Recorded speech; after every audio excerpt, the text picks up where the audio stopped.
Hello everyone, welcome back to my channel. In today's video, I will talk about measures of central tendency. I mean to say average.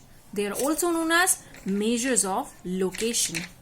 Now, in any statistical analysis, the data comprising of large number of big figures, big मतलब बहुत बड़े numbers, may be extremely confusing and difficult to analyze.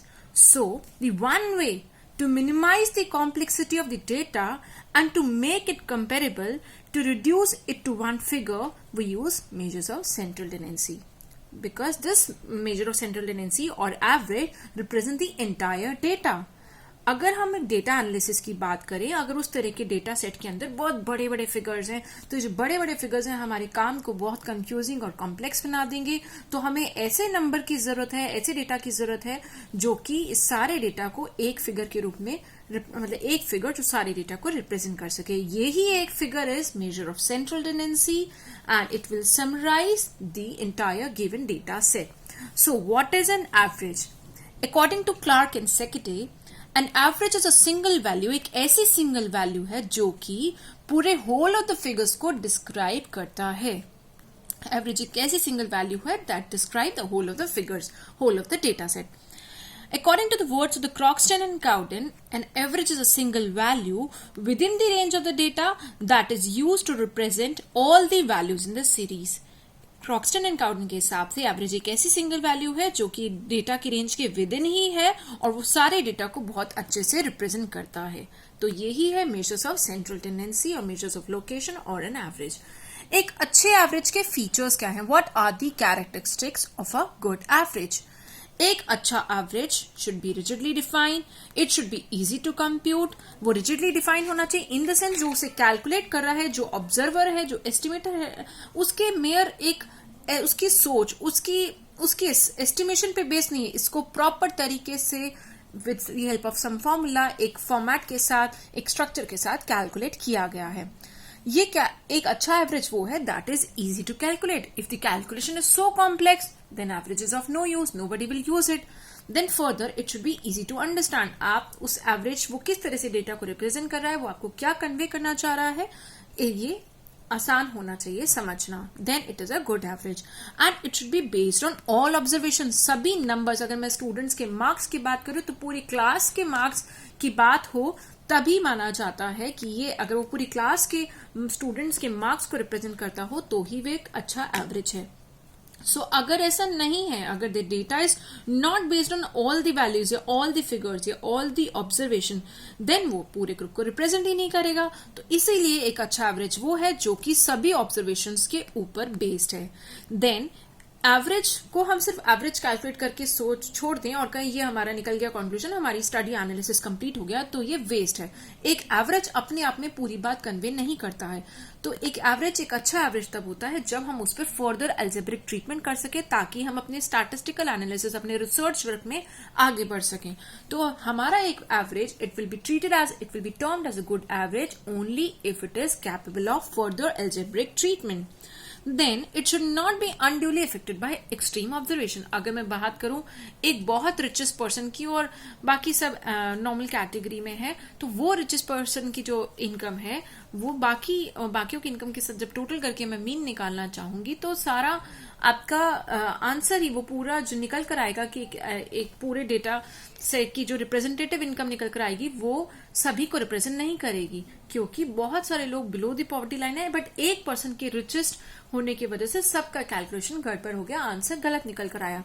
तो जो extreme observation होती हैं, तो बहुत ही कम marks students के या बहुत ही सुपर ज्यादा मार्क्स, बहुत ही सुपर ज्यादा इनकम या बहुत ही कम इनकम, तो वो आपके आंसर को, आपके एवरेज को इन्फ्लुएंस करती है. तो वो एक अच्छा एवरेज नहीं है. एक अच्छा एवरेज वो है जो कि एक्सट्रीम ऑब्जर्वेशन जो है उनसे इफेक्ट ना हो.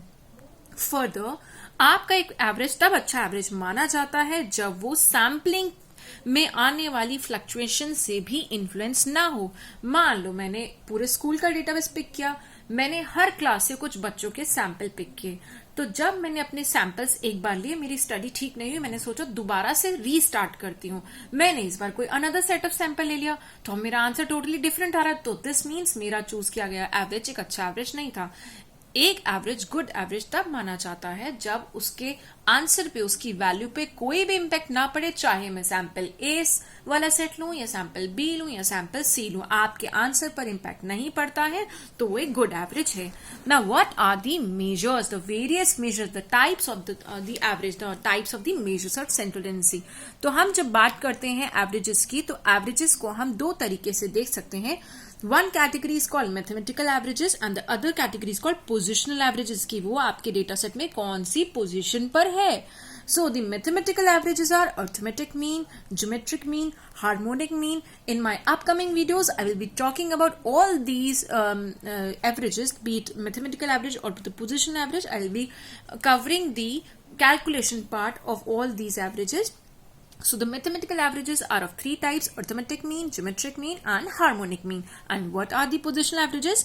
So the first category that I have taken is median, quartile, decile and percentile. Median means आपके डेटा के बिल्कुल सेंटर में, बीच में ऐसा एवरेज जो कि आपके डेटा को दो टुकड़ों में बांट दे. क्वार्टाइल मीन्स आपके डेटा के वो 4 पीसेस कर दे. तो क्वार्टाइल, फोर्थ पोजिशन, एवरी 1/4 पे कौन सा नंबर आता है. डिसाइल मीन्स 1/10 पर और परसेंटाइल मीन्स 1/100 पर.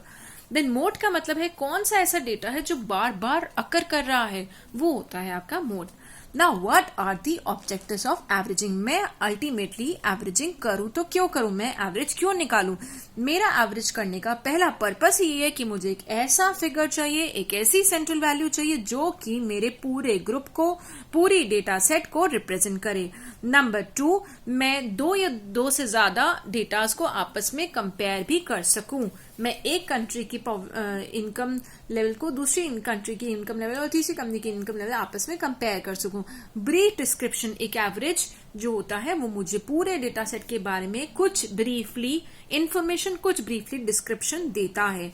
और मैं इसीलिए भी एवरेजिंग करती हूं बिकॉज मुझे फर्दर जो स्टैटिस्टिकल एनालिसिस करनी है मेरी रिसर्च वर्क के लिए, जैसे कि डिस्पर्शन कैलकुलेट करना है, कर्टोसिस, स्क्यूनेस, इन सभी के लिए मुझे कुछ किसी न किसी एवरेज की जरूरत पड़ती है. इसीलिए मैं एवरेजिंग करती हूँ. See these were the objectives of averaging. So I do not want to extend this video very long. In my next video I will be talking about the arithmetic mean, the calculation part for individual series, discrete series and continuous series. Please do not miss out that, otherwise you will be having incomplete idea about measures of central tendency. So please stay connected and do watch all further upcoming videos about arithmetic mean, geometric mean, harmonic mean, median, decile, percentile, quartile and the mode. So stay connected, please keep watching and stay tuned with me, and thanks for watching this video. Bye bye.